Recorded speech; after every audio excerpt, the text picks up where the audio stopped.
सर्वेभ्यः नमः संस्कृताय। मैं S N sir A to Z Sanskrit साहित्य क्लासेज में आप सबका हार्दिक अभिनंदन है। प्रिय छात्रों, आज की इस वीडियो में मैं आप सबको व्याकरण के अंगों के बारे में विस्तृत अध्ययन करवाने जा रहा हूँ। तो आप पहले के वीडियो में भी ये जान चुके हैं कि व्याकरण एक शब्द शास्त्र है जिसका अर्थ है व्याख्या करना। व्याकरण को हम इस प्रकार से परिभाषित करते हैं कि व्याकरण एक शब्द शास्त्र है जिसके अध्ययन के द्वारा शब्दों की उत्पत्ति, विकास, अर्थ एवं प्रयोग का सम्यक ज्ञान होता है। फिर से एक बार दोबारा हम लोग कर लें। व्याकरण एक शब्द शास्त्र है जिसके अध्ययन के द्वारा शब्दों की उत्पत्ति, विकास, अर्थ एवं प्रयोग का सम्यक ज्ञान होता है। अब इन व्याकरण के माध्यम से ही हम किसी भाषा को सुचारू रूप से, सम्यक रूप से पढ़ पाते हैं। तो इन व्याकरण को पढ़ने के लिए व्याकरण के अंगों का अध्ययन करना पड़ता है। व्याकरण के अंगों का अध्ययन करना पड़ता है। तो आज हम आधुनिक व्याकरण में व्याकरण के 3 अंगों का अध्ययन करते हैं। पहला है वर्ण विचार, जिसके अंतर्गत हम लोग वर्णों के आकार, प्रकार, भेद, उच्चारण और उनके मेल से शब्द निर्माण का अध्ययन करते हैं। दूसरा है शब्द विचार। तो शब्द विचार के माध्यम से हम लोग शब्दों के भेद, रूपांतर और व्युत्पत्ति का वर्णन करते हैं। तीसरा है वाक्य विचार, जिसके अंतर्गत शब्दों से वाक्य रचना, वाक्यों के विभिन्न अवयवों का पारस्परिक संबंध का अध्ययन करते हैं। तो इस प्रकार हम व्याकरण के अंगों का अध्ययन करते हैं। अब इस क्रम में सबसे पहले जो आता है वह वर्ण विचार है। सबसे पहले आने वाला जो टॉपिक है उसका नाम है वर्ण विचार। तो वर्ण विचार में हम वर्ण के बारे में, जैसा कि ऊपर जान चुके हैं कि वर्णों के आकार, प्रकार, भेद, उच्चारण और उनके मेल से शब्द निर्माण का अध्ययन करते हैं। तो हम वर्ण को जानेंगे कि वर्ण क्या है। तो हम देखिए यहाँ पे जैसा बताया जा रहा है कि वर्ण एक अखंड मूल ध्वनि है। वर्ण क्या है? तो अखंड मूल ध्वनि है। भाषा की लघुतम या सबसे छोटी इकाई है। हम ऐसे भी कर सकते हैं कि वर्ण भाषा की, किसी भी भाषा की सबसे छोटी इकाई है। परिभाषित हम इस प्रकार से करेंगे। इसकी परिभाषा करने के लिए हम ऐसे भी कह सकते हैं कि वर्ण उस मूल ध्वनि को कहते हैं जिसका खंड या टुकड़ा नहीं किया जा सके। दूसरी भाषा में हम इसे ऐसे भी कह सकते हैं कि भाषा का वह लघुतम इकाई जिसका पुनः खंड या टुकड़ा न हो सके वर्ण कहलाता है।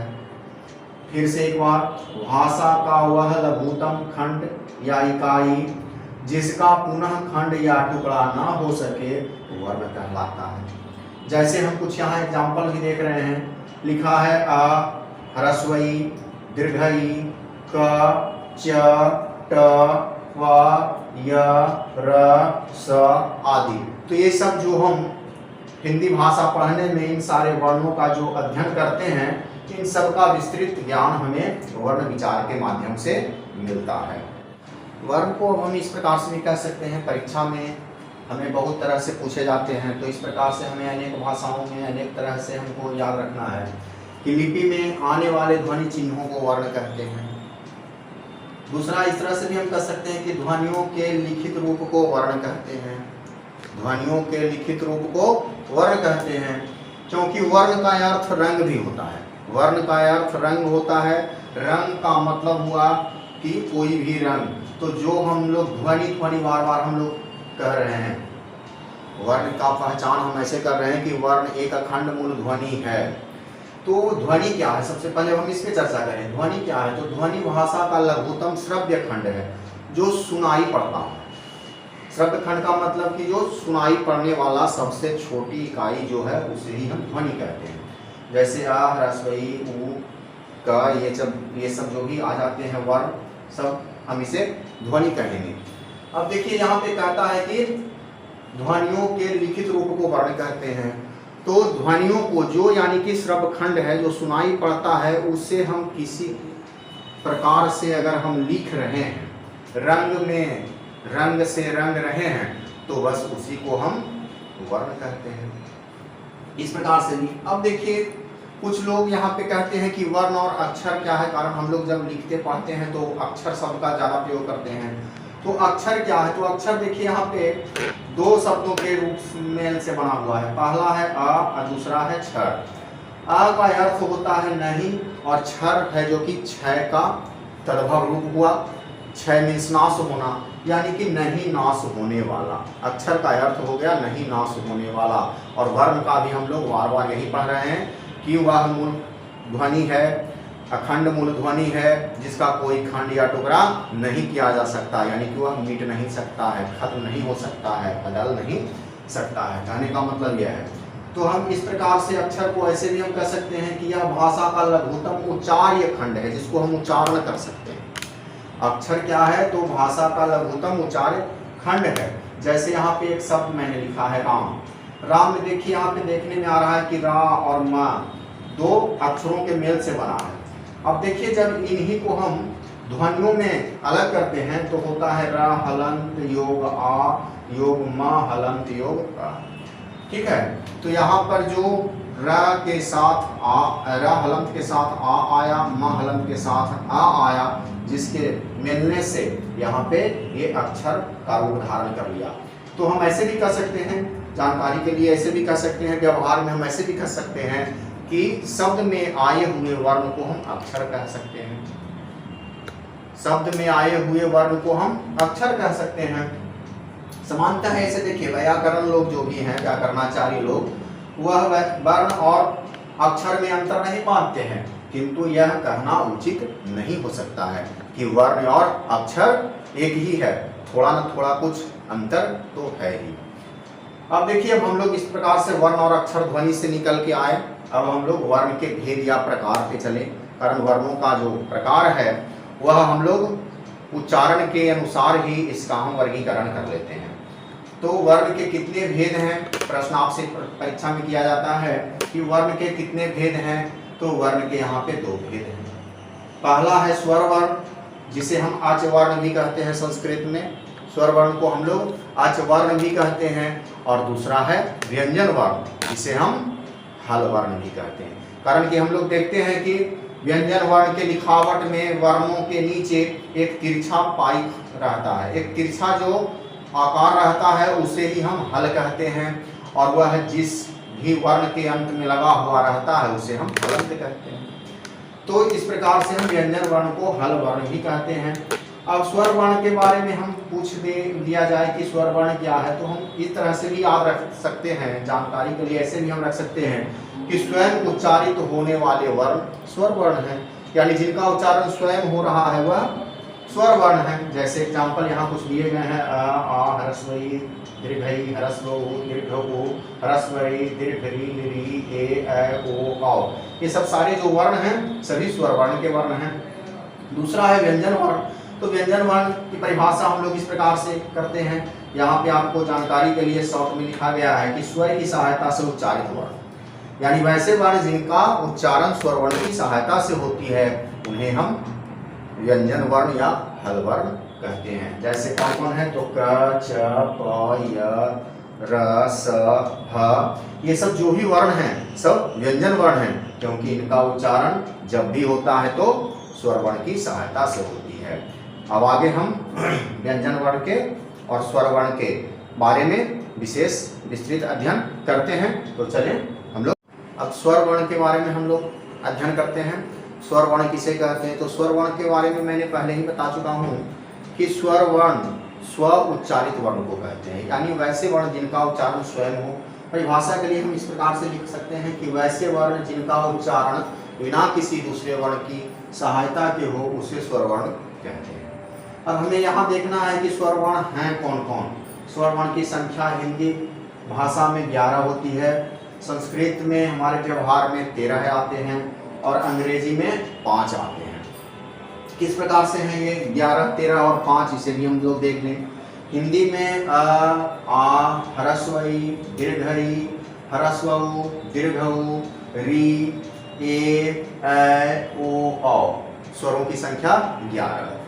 संस्कृत में आ ह्रस्वई दीर्घई ह्रस्व दीर्घऊ ह्रस्वरी दीर्घरी ली ए ओ औ, यानी 13। यहाँ पर देखिए संस्कृत में जो 2 वर्ण अधिक हुए हैं उन्हें मैंने जो है कि रेखांकित कर दिया है। दीर्घ री और लिरी ये हिंदी से संस्कृत में दो अधिक हैं। अंग्रेजी में हम लोग पढ़ते आए हैं वॉवेल्स के नाम से ए, ई, आई, ओ और यू, ये 5 हैं। तो स्वर को हम इस प्रकार से हिंदी, संस्कृत, अंग्रेजी में जानते हैं। अब देखिए स्वर वर्ण के भी भेद हैं। स्वर वर्ण के भी भेद या उपभेद कहें, भेदों के भेद को हम लोग उपभेद कहते हैं। तो स्वर वर्ण के भेद यहाँ पर उत्पत्ति के अनुसार मैंने लिखा है, स्वर वर्ण के 2 भेद हैं। स्वर वर्ण के उत्पत्ति के अनुसार 2 भेद हैं। पहला है मूल स्वर जो अ, ह्रस्व ई, ह्रस्व उ, री और संस्कृत में लिरी, यानी हिंदी में 4 और संस्कृत में 5 हैं। हिंदी में 4 और संस्कृत में 5 हैं। उसी प्रकार से दूसरा जो है उत्पत्ति के अनुसार स्वर वर्ण का भेद, उसका नाम है संधि स्वर। तो उसमें लिखा है आ, दीर्घ ई, दीर्घ उ, फिर यहाँ पर देखिए संस्कृत वाले दीर्घ री मैंने रेखांकित कर दिया है, ए, ऐ, ओ, औ, यानी हिंदी में 7 और संस्कृत में 8। अब देखिए ये संधि, संधि का मतलब हम लोग जान रहे हैं कि वर्णों के मेल से जो विकार उत्पन्न होता है उसे संधि कहते हैं। यानी यहाँ पर भी संधि स्वर अर्थात स्वरों के मिलने से बने स्वर हैं, तब इसे हम संधि स्वर या संयुक्त स्वर कह सकते हैं। आ में जैसे देखें हम लोग अब यहाँ पे कि आ में कैसे मेल हुआ है, तो आ में देखिए आ योग आ, तब आ हो गया। यहाँ दीर्घ में ह्रस्व ई तो दीर्घ ई हुआ। यहाँ पे ह्रस्व उ, दीर्घ उ मिला तो दीर्घ उ हुआ। यहाँ पे ह्रस्व री और ह्रस्व री मिला तो दीर्घ री हुआ। आ ए, आ में ई जब मिला तो ए हुआ। फिर उसके बाद अ में ए मिला तो ऐ हुआ। फिर अ में उ मिला तो ओ हुआ और अ में ओ मिला तो औ हुआ। तो इस प्रकार से हम इसीलिए इसे हम संयुक्त स्वर या संधि स्वर कहते हैं। अब देखिए यहाँ तक ये हो गया उत्पत्ति के अनुसार स्वर वर्ण के भेद। अब हम लोग कालमान के अनुसार स्वर वर्ण का भेद करते हैं। कालमान के अनुसार स्वर वर्ण के भेद जो है यहाँ आपके बोर्ड पे लिखा हुआ है। पहला है ह्रस्व स्वर, जिसे हम एक मात्रिक स्वर भी कहते हैं। एक मात्रिक स्वर यानी कि उच्चारण में एक मात्रा का समय लगने के कारण इसे एक मात्रिक स्वर। दीर्घ स्वर जिसका नाम यहाँ पे हो जाएगा द्विमात्रिक स्वर, उच्चारण में 2 मात्रा का काल लगने के कारण इसे हम द्विमात्रिक स्वर कहते हैं। और तीसरा है प्लुत स्वर, जिसका नाम यहाँ पे त्रिमात्रिक स्वर है, उच्चारण में 3 मात्रा का काल लगने के कारण इसे त्रिमात्रिक स्वर कहते हैं। अब ह्रस्व स्वर जो भी है सब देखिए, ह्रस्व में आ आया सबसे पहले, ह्रस्व ई, ह्रस्व उ, ह्रस्व री और संस्कृत में लिरी। फिर यहाँ देखिए दीर्घ स्वर में है, यहाँ पे आ में हम लोग ऊपर ही देख चुके हैं कि अ योग अ, यानी 2 वर्ण की जो है कि संयुक्ति हुई है, इसके कारण इसकी मात्रा बढ़ गई। एक वर्ण बोलने में 1 मात्रा का काल लगेगा, 2 वर्ण बोलने में 2 मात्रा का काल लगेगा, इसलिए यहाँ पे आ दीर्घ हो गया है। और दीर्घ ही उसी प्रकार से यहाँ पर जो है कि 2 ई एक साथ मिलकर बोले जा रहे हैं। यहाँ पर भी दीर्घ उ में उ यानी ह्रस्व 2 बार बोले जा रहे हैं। यहाँ पर भी दीर्घ री है, अर्थात इस प्रकार से हम कहें कि इन सारे वर्णों में 2 वर्णों का मेल है, 2 वर्णों का संयोग है, इसके कारण इनके मात्रा में भी 2 उच्चारण में भी 2 मात्रा का काल लगेगा। इसलिए इनके उच्चारण में 2 मात्रा का काल लगता है, इसलिए इसे द्विमात्रिक स्वर या दीर्घ स्वर कहते हैं। ह्रस्व मीन्स छोटा होता है और दीर्घ मीन्स बड़ा होता है। तीसरा है प्लुत स्वर, जिसका कि हम लोग उच्चारण में 3 मात्रा का काल लगता है, पढ़ रहे हैं। अर्थात इसका हम इस प्रकार से संकेत देते हैं, चिन्ह देते हैं, या देखिए अग्रह के रूप में और या 3 ही हम लिख देते हैं। ये साफ जो है कि हमें पता चलता है इससे कि इसके उच्चारण में 3 मात्रा का काल लगा है। जैसे यहाँ उदाहरण लिखा हुआ है, हे राम यहाँ आओ, यहाँ 3 लिखा हुआ है, अर्थात इसमें 3 मात्रा का काल यानी कि ज्यादा समय लगा है। फिर दूसरा है ओम, हम लोग बोलते हैं ओम नमः शिवाय, ठीक है। तो यहाँ पर भी बीच में आप देखते हैं ओम में यह अवग्रह का चिन्ह या 3 का ही चिन्ह हम लोग लगा देते हैं। उसी प्रकार से इसका सबसे ज़्यादा जो प्रयोग है गीत संगीत और मंत्रों के उच्चारण में होता है। गायक लोग जो आलाप लेते हैं आ करते हैं, तो ये सब जो है प्लुत स्वर का ही उदाहरण है। तो इस प्रकार से हम स्वर वर्ण के तीनों प्रकार को जानते और पढ़ते हैं। अब हम लोग छंद शास्त्र के अनुसार स्वर वर्ण के भेद देखते हैं। छंद शास्त्र के अनुसार स्वर वर्ण के जो भेद है वह है ह्रस्व स्वर को लघु कहते हैं और दीर्घ स्वर को गुरु कहते हैं। छंद शास्त्र में ह्रस्व स्वर को या लघु को यह देखिए इस प्रकार से खड़ा पाई से चिन्हित करते हैं, गुरु को अवग्रह से चिन्हित करते हैं और प्लुत को 3 का संकेत देकर इसे चिन्हित करते हैं। तो इस प्रकार से हम लोग देख लिए कि छंद शास्त्र के अनुसार स्वर वर्ण के कितने भेद हैं। तो ह्रस्व स्वर, दीर्घ स्वर और प्लुत स्वर। ह्रस्व का नाम यहाँ लघु है और दीर्घ का नाम यहाँ गुरु है। फिर हम इधर देखते हैं कि जाति के अनुसार स्वरों के भेद कितने हैं। तो जाति के अनुसार स्वरों के 2 भेद हैं। पहला है सजातीय वर्ण या सवर्ण कहते हैं। पहला सजातीय वर्ण या सवर्ण कहते हैं, जिसे हम इस प्रकार से जानते हैं कि समान स्थान और प्रयत्न से उत्पन्न होने वाले स्वरों को सवर्ण कहते हैं। जैसे आ सवर्ण हुआ, ह्रस्व ई दीर्घ ई सवर्ण हुआ, ह्रस्व उ दीर्घ उ सवर्ण हुआ, ह्रस्व री दीर्घ री सवर्ण हुआ। कर्ण एक ही जाति का है। सजातीय सवर्ण का अर्थ हुआ सजातीय, यानी जो एक ही जाति का हो, समान स्थान और प्रयत्न से उत्पन्न होने वाले स्वरों को सवर्ण कहते हैं। इस प्रकार से परिभाषित किए हमने। तो इसका देखिए एग्जाम्पल भी दिया हुआ है। आ ह्रस्व ई दीर्घ ई सजातीय हुआ, ह्रस्व उ दीर्घ उ सवर्ण हुआ, ह्रस्व री दीर्घ री सवर्ण हुआ। दूसरा है विजातीय वर्ण, जिसको हम असवर्ण भी कह सकते हैं। असवर्ण सजातीय वर्ण अर्थात असवर्ण। तो कहता है वैसे स्वर वर्ण जिनके स्थान एवं प्रयत्न भिन्न हो, अर्थात असमान हो, अलग अलग हो, उसे विजातीय या असवर्ण स्वर कहते हैं। जैसे यहाँ पर देखिए अ ई के लिए असवर्ण हुआ, आ उ के लिए असवर्ण हुआ, आ री के लिए सवर्ण हुआ, ई उ के लिए सब असवर्ण हुआ, तो री के लिए असवर्ण हुआ। यानी जब भी कोई एक जाति से दूसरे जाति का ही स्वर वर्ण हो तो उसे हम असवर्ण या विजातीय वर्ण कहेंगे। ठीक है, तो आज हम यहीं पे आप लोग जो है कि ऊपर से अंत तक यानी शुरू से अंत तक का वीडियो देखें और ज़्यादा से ज़्यादा चैनल को सब्सक्राइब कर लें और ज़्यादा लाइक करें और लोगों में शेयर करें, जिससे कि जिस प्रकार से यह स्वर का जो यहाँ पे आज क्लास दिया गया है, तो स्वर वर्ण के हर प्रकार से उत्पत्ति के अनुसार, कालमान के अनुसार, छंद शास्त्र के अनुसार, जाति के अनुसार इतने तरह से आपको यहाँ पे भेद बताए गए हैं, जो कि आपके लिए सदैव परीक्षोपयोगी होगा और ज्ञानवर्धक होगा। धन्यवाद।